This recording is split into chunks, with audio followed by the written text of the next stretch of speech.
Good morning and welcome to Tuesday Morning Breakfast with Bill. You're probably wondering, why am I doing the intro? And that's because our friend and producer Evan had his first child over the weekend. I guess it was, Thursday? Yeah. He had little Avery May. So Evan's home caring for Avery and caring for Mom, and we couldn't be happier. She's beautiful, and we got to see a picture of her over the weekend. So congratulations, Evan and Jenny, and welcome to the world, Avery May. Matt was coaching Evan up a little bit today. They were talking and diaper changing technique. Yeah. Yeah. I was trying to speed him up a little bit. Yeah. It seemed a little slow. Matt was teaching him how to carry the baby like a football. Yeah. So congratulations, Evan. We couldn't be happier for you, and thank you for all that you do. So with us today, we have Steph producing the show, and Steph said nobody wants to see me. So here I am doing an intro. So welcome back from the Memorial Day weekend. We hope you guys all had a safe and blessed celebration with family and friends over the weekend. We were in Cincinnati and got to see my niece, Rena, who's also our godchild, and celebrate her high school graduation with her. And my daughter, Gina, graduated from high school Friday night. So big weekend of celebrations, huh? Yeah, we were also in Ohio. Lucy got to meet some great uncles and aunts for the first time. It's weird to say that, great, right? That's what would make it, aunts and uncles that are now great uncles, just with the pandemic. So that was awesome, just to be around family and to really remember what the weekend's all about. Yeah. So now here we go, getting after a Tuesday that feels like a Monday, and I don't know, Matt, I don't think I'm going to have a good day today. Me either. Just going to be kind of probably failed today. Ate too many hot dogs yesterday. Stomach's feeling a little off. Yeah, I just don't feel it today. I feel like I should go home. That's a little negative self-talk, isn't it? And I don't know how many of us come into the day with negative self-talk on a regular basis, but what did that feel like? I mean, it's almost shocking when you see people talking about, I'm going to go fail, right? And you see it. I don't know. I mean, like, we get to see it way too often. And Matt and I want to talk today about the importance of our self-talk, because as we've said before, our words become our actions become our behaviors, and our behaviors become our habits, right? Or I'm sorry, our words become our beliefs become our behaviors, and our behaviors become our habits. Here I am, I can't even get my words right today. Yeah. And that's how we end up in a habit of failing or a habit of winning. And a much simpler line that I subscribe to is, whether you think you can or you think you can't, you're right. And that's Henry Ford, right? Yeah. And that's one of my favorite quotes about this, of just that positivity, that self-talk, monitoring that self-talk, and being a former athlete, that was so important. And actually being able to put some of my psychology to use, since I was a psych major. So I'm really pumped up about this topic today. But there's so much research about this and the impact, not only on performance, but just overall your life, your longevity, right? Mental health, common colds. I mean, it's amazing when you really dig into this, the impact of negative self-talk and how positivity can really impact us. And I think one other thing that's in this realm are assumptions. And we talk a lot about assumptions. And, are we assuming the worst as salespeople? Or are we being fanatical about what we can control, doing that next right thing and letting the chips fall where they may? For instance, we can control setting a clear next step, which includes a calendar invite. We can't control if they pick up. But what happens in that instant if they don't? Do we start spiraling and saying, "Oh, that was a hot one. I thought we were going to close that over the phone today. They didn't pick up. Now they're not interested. I better leave them another voicemail. Okay, I have to go change my forecast." Where I have no pipeline left. This was the only one I had. Yeah, stuff happens. Yeah, and and it's not just even in sales, which is what we bring our focus to today, but it becomes a life habit. Right. So if you're taking this negative self-talk into your client encounters or your prospect encounters, I'm guessing it's because you take it into your life. you know, and I get it. I mean, it's easy to get in that place, but I think the easiest way to get out of that place is to get outside of your head, get outside of your own head, and start talking to someone else who can bring you some good counsel, whether it's your coach, whether it's a manager, whether it's a friend, whether it's your spouse. You need somebody to give you the hysterical slap, you know. And I just went through this over the weekend last night with my son. God bless him. You know, we've talked about Dante. You slapped your son? No. Oh, okay. Hysterical slap Oh, with my okay. son. Yeah. I would never do that. So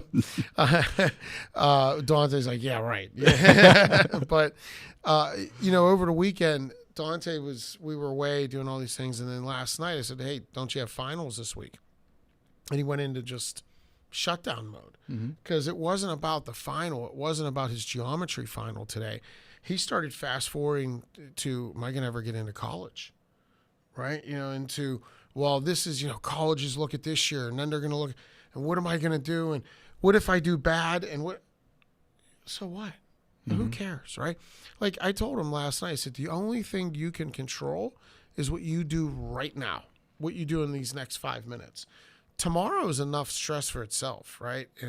And trust me, 3 years down the line when you're going to college is plenty of stress for itself. Worry about right now. Just get your head clear and know, what do I know? Like, you know, almost go into assess mode of what information do I have and what can I control? And in that moment for him last night, all he could control was opening up his iPad and starting to work on whatever geometry he knew.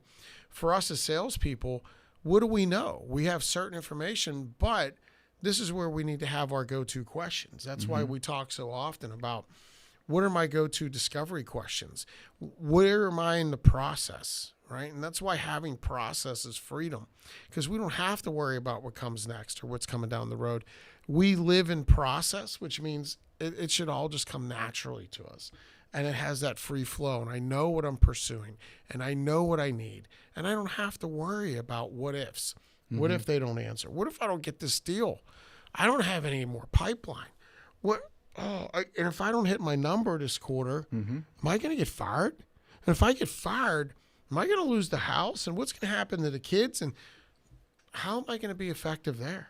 Right? I mean, you talk about white knuckling it through life and just squeezing so hard. No, don't do that to yourself. Trust the process. Trust the next right question. That's all you have to do. Ask the next right question and be in the moment. Be present. You said something interesting at the beginning of that, of getting some space, distancing. And there's actually psychology behind that. I used to think it was really weird when I would watch, just for instance, Tiger Woods. And he'd hit a bad shot and he'd say, "Come on, Tiger." I'm thinking, why is he? How arrogant is that? He's talking to himself in third person. Yeah. So I dug a little deeper into that, and when it comes to self-talk, all the psychologists, the mental coaches out there, it's good to get distance. Don't talk to yourself in first person. Right? You actually want to have self-talk in third person, and there's a quick little study about that. So a psychologist got a group of people in the room, and it was about public speaking. You had 5 minutes to do a speech. And half of the group, he said, talk to yourself in me. The other half of the group, talk to yourself in third person. And what he found was talking to yourself about I can't do this. I'm not good at this. I haven't been great at this in the past versus, Matt, you can do this. Matt, you've been positioned. And so although it sounds really silly and it's getting a little far out there, there's actually psychology behind your self-talk being in third person, because it's distancing. It's distancing you away from the situation. And it's almost like you're a fly on the wall. And then that leads and leaks into being able to visualize, being able to play through it, because you're not as emotionally attached. You're separated from it. Not that we want you to walk around and start talking yourself in third person, but it's something to keep in mind with that self-talk. Matt, you've done this before. I don't know this study and I don't know this research, but I'm not surprised by it, when it settles in, because one thing I've found is we're so much kinder to others So when you're talking to somebody in the third person, like if I were going to say Matt and give you feedback, it would be a lot kinder than what I would tell myself, because we're very harsh on ourselves, right? And we're very tough on ourselves, much more difficult and much tougher on ourselves than we are on other people. And I think we tend to judge ourselves by our worst moment, by our worst day. And I don't think there's anyone else in your life that you judge on their worst moment, right? You know, most of the people in our lives that we care about, that we like, that we know, we don't judge them based on that worst thing they've done or their worst moment. We judge them on the work, their total body of work. Yet for ourselves, we always are going to that, oh, I'm bad because I did something bad, right? Or I'm good because I do something good.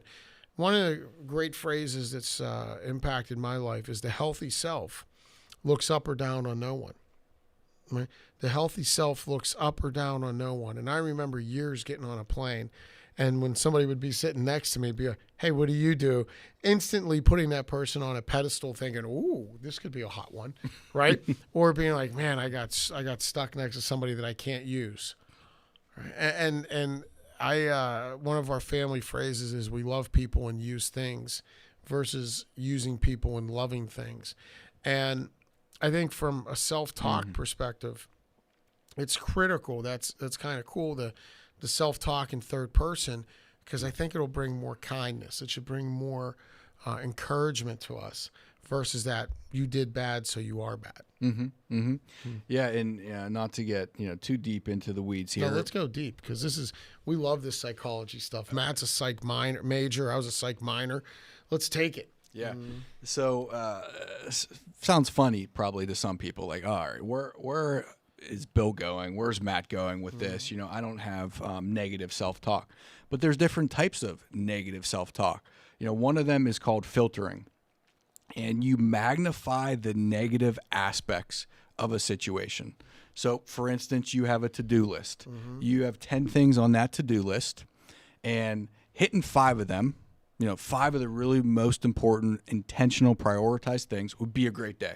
Amen. So you go home, at the end of that day, you hit 9 of those.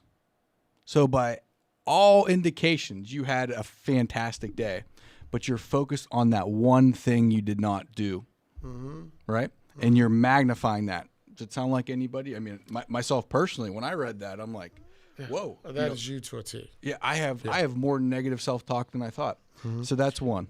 And one thing with that is that filtering, we overemphasize when we do overemphasize that gap or the failure to completion. We do so. We also assign greater impact to that thing we failed to do. Yeah, right. Very true. We start to assign great impact to because of that, and the negative self-talk is when we get too far out in front or too far down the line, and we start going into worst case scenarios. And that isn't worst case scenario. It just doesn't have to be. So, next one, personalizing. It's when something bad occurs, you automatically blame yourself. So, for instance, sales manager calls a meeting for all the salespeople. We're going through numbers. We're talking about certain outcomes and results, and automatically you think they're talking about you. Automatically, the meeting is about you. Automatically, you're doing something wrong where you're just going over numbers to try to get better. So that's personalizing. I've lived that one, and many of the people I love live that one regularly. It's amazing when we see, and you'll know that's you if you start going defensive, and you'll know that one applies to you if you start going to someone else and explaining things, right? And you're like, hey, by the way, that wasn't me. When that happened, it wasn't just me. Yeah. The next one, I'm going to struggle saying this, catastrophizing. Like Catastrophizing. Yeah, there you go. Thank you. It's like when you automatically anticipate the worst, right? So, that person didn't show up for the clear next step. They've moved on. They bought from somebody else. It's over. I have to give up. The worst thing happened. Whereas, I should start packing my bags. Yeah. A couple minutes later after they missed it, sorry, I had to pick up Johnny from school because he was really sick. Yeah, right. Right? Right. That happens all the time. And then finally, another one of the top ones is polarizing. You only see things good or bad. Correct. Right? There's nothing in the middle. There's not, you know what? That wasn't the ideal scenario. That wasn't the best thing that could have happened, but I did gain this information, or I do have an opportunity to get better. In the sales world, for instance, those people that can do drop-ins, I see this all the time. I did a drop-in, a cold call, and I didn't get a meeting. What are you ever going to get a meeting? The purpose of is getting information to then call. The purpose of that is to start the prospecting train. So it's not just good or bad. There can be some middle ground. So I'll stop at those. No, it's not, and that's a great job, by the way, Matt. And it's not that it's just not good or bad. It's a body of work. So everything we do leads to a good outcome. It's not one thing in of itself. There's no magic bullet. There's no one thing we could do to have great success in sales or in life. It's everything builds on everything, right? As our friend Greg Weimer likes to say, with regard to marketing, and I think it applies to other stuff as well, right? It all matters and none of it matters. And there's not one thing that we do that we could ever go and hang our hat on that says, that's what did it. Yet it all goes into moving us into someplace else. I mean, how many of our clients, how many of my good relationships, how many of my great friendships do I have because I was someplace I didn't plan on being, right? Because I just went through the exercise, the diligence, the everyday grind. It's, that chopping wood. Greg Schiano. Greg Schiano, I don't even know where he's at now, but he used to be the head coach at Rutgers, head football coach at Rutgers. And I used to lose my mind. Like, it was frustrating when Rutgers would play Pitt back in the Big East days. Big East, yeah. Yeah. And, Rutgers would fumble the football. Pitt would have this incredible turnover, whatever, and they'd go to the sidelines. And Greg Schiano, the head coach, would just be doing this to his players because he taught them none of this matters. It's about chopping wood. And the tree doesn't come down with one single strike of the axe. The tree comes down, the tree falls with repeated, consistent strikes of the axe, right? And that's life. That's life for us. We're going to have curveballs. We're going to have good days. We're going to have bad days. And in sales, we're going to have good outcomes. We're going to have great calls. We're going to have bad calls. Not everybody's a prospect for us.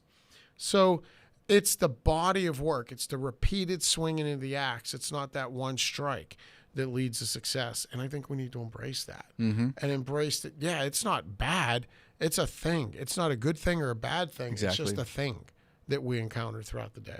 Yeah, and it's part of that emotional separation that we can have, especially with the third person. So I think the first step is be aware how you're talking to yourself. That might sound silly, but take a moment when something bad happens. How did I feel?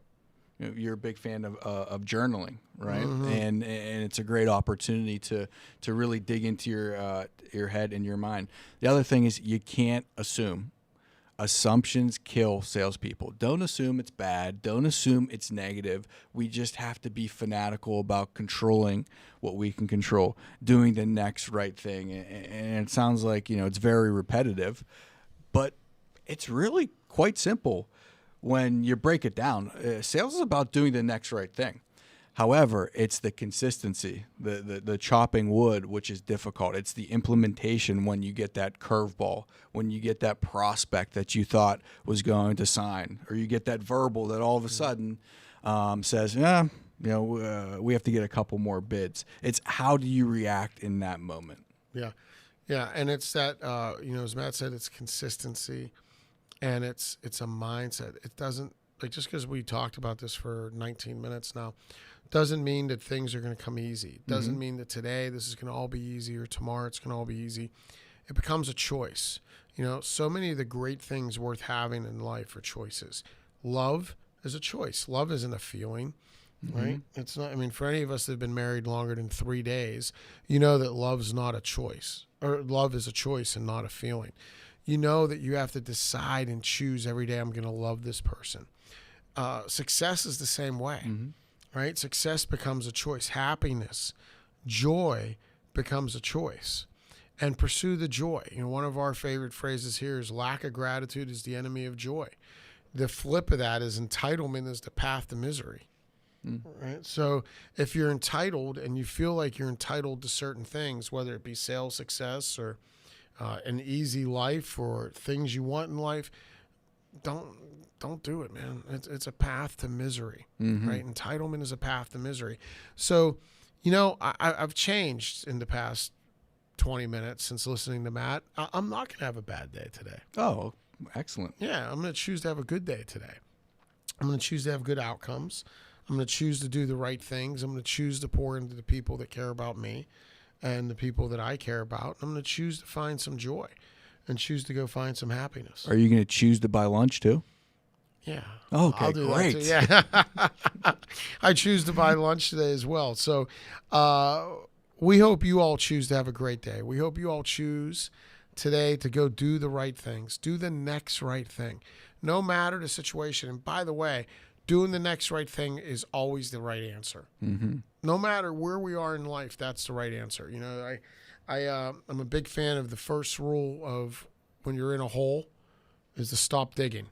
Right? When we're in holes, we need to stop digging.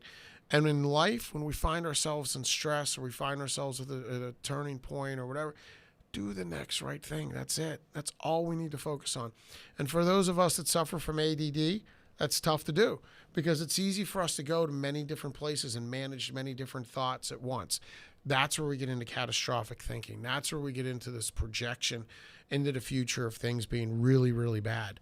Because we start managing these many, many thoughts and we don't focus on, I need to do this. So choose to do that today.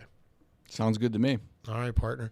Well, let's go get them. Thank you, everyone. Have a great day. Welcome back. Hope you had a safe Memorial Day and happy summer. So let's go have a great week. Thank you for your time. God bless you all.